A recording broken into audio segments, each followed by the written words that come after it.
Rubio নেতানিয়াহুর ফোনালাপ আলোচনায় Iran. পুতিনকে তুলে নেওয়া নিয়ে প্রশ্ন, কি বললেন ট্রাম্প? ইরানের বিক্ষোভকারীদের সুখবর দিলেন ট্রাম্পের মিত্র।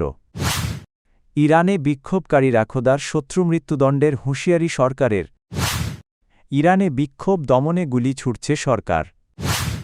ইসরায়েলের প্রধানমন্ত্রী বেনিয়ামিন নেতানিয়াহুর সঙ্গে টেলিফোনে আলোচনা করেছেন মার্কিন পররাষ্ট্রমন্ত্রী মার্কো রুবিও। শনিবারের এই ফোনালাপে ইরানে চলমান সরকার বিরোধী বিক্ষোভ, গাজা যুদ্ধ পরিস্থিতি এবং সিরিয়ার সাম্প্রতিক সংকট নিয়ে আলোচনা হয়। তথ্যটি নিশ্চিত করেছে সংবাদমাধ্যম অ্যাক্সিওস ও নিউ ইয়র্ক টাইমস। প্রতিবেদনে বলা হয়েছে, ইরানে ইন্টারনেট বন্ধ এবং বিক্ষোভকারীদের ওপর কঠোর দমন পীড়নের পর মার্কিন প্রেসিডেন্ট ডোনাল্ড ট্রাম্প ইরানের ওপর সম্ভাব্য হামলার অনুমোদন দেওয়ার বিষয়টি গুরুত্ব সহকারে বিবেচনা করছেন। যদিও এখনও কোনো চূড়ান্ত সিদ্ধান্ত হয়নি, তবে ট্রাম্পের সামনে একাধিক বিকল্প পরিকল্পনা উপস্থাপন করা হয়েছে।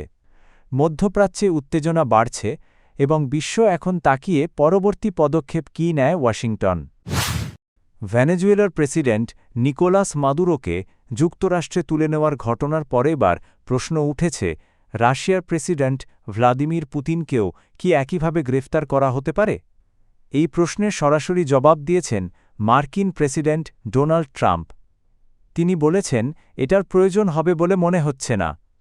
ফক্স নিউজের এক সাংবাদিক জানতে চান, পুতিনকে ধরতে কোনো অভিযান চালানোর নির্দেশ দেবেন কি না।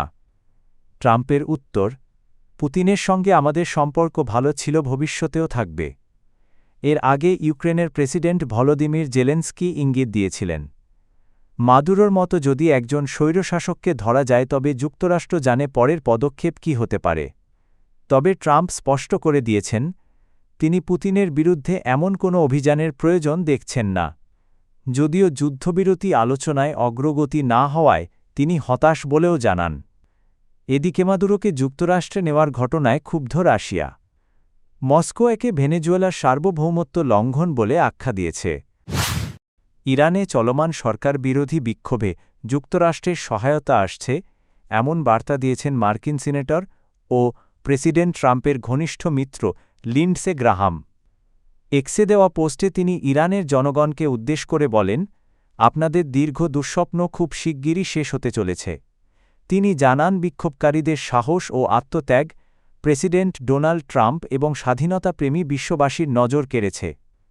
গ্রাহামের ভাষায়, ট্রাম্প যখন বলেন, ইরানকে আবার মহান করে তুলুন, এর অর্থ হল খামেনির শাসনের পতন নিশ্চিত করতে হবে।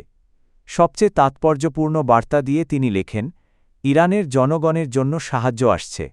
এদিকে ইরানে বিক্ষোভ দমনে নির্বিচার গুলি চালাচ্ছে নিরাপত্তা বাহিনী।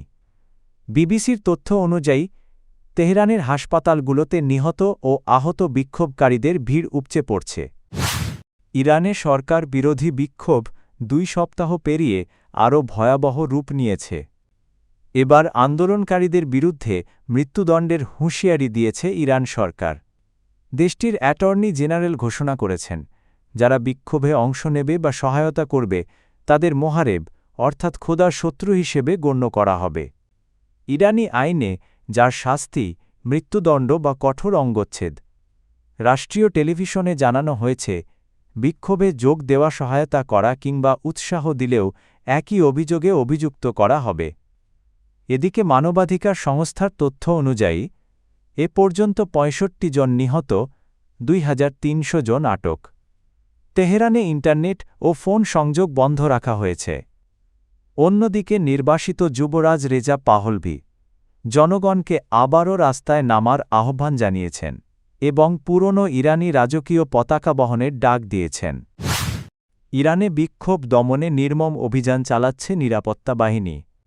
সংবাদ মাধ্যম ইরান ইন্টারন্যাশনালের দাবি, মাত্র 48 ঘণ্টায় 2000-এর বেশি মানুষ নিহত হওয়ার আশঙ্কা করা হচ্ছে।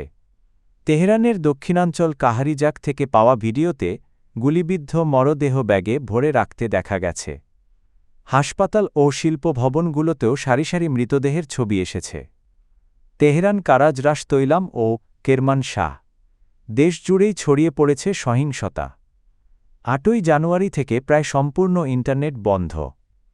তবুও স্টারলিংকের মাধ্যমে কিছু ভিডিও তথ্য বাইরে আসছে, যা ইঙ্গিত দিচ্ছে বিক্ষোভ দমনে ব্যাপক প্রাণঘাতী শক্তি ব্যবহার করা হচ্ছে। ইরান এখন এক ভয়াবহ মানবিক সংকটের মুখে।